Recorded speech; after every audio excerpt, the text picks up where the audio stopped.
você tem nessa questão 3 equações, né? E ela está pedindo, segundo os critérios de Lewis, a substância cloreto de alumínio, que é a LCl3, pode ser classificada como. Então, a gente tem que lembrar o seguinte, a definição de Lewis para ácido, ácido é substância que é receptora de elétron, né? Então, ácido, ele vai receber elétrons, né? Um par de elétrons, numa ligação que a gente chama de ligação coordenada. E a base de Lewis é uma substância capaz de doar um par de elétrons. E aí, fazendo também uma ligação coordenada, antiga dativa.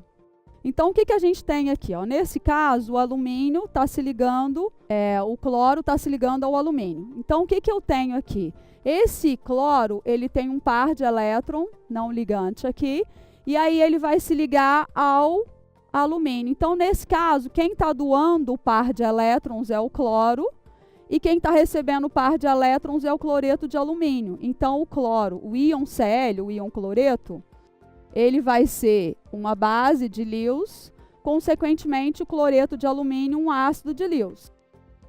Já na questão de baixo, você tem a amônia, que tem o par de elétron não ligante.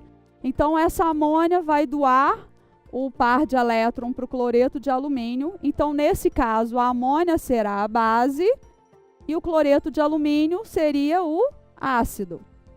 Na questão de baixo, o cloro, da ligação dessa substância, ele vai doar o par de elétron para o cloreto.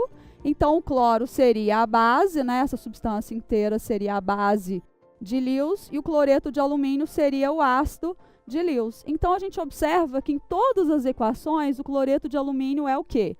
É ácido. Então, ele está perguntando, ela pode ser classificada como ácido, tanto em 1, quanto em 2, quanto em 3. Por isso que a resposta é a letra D.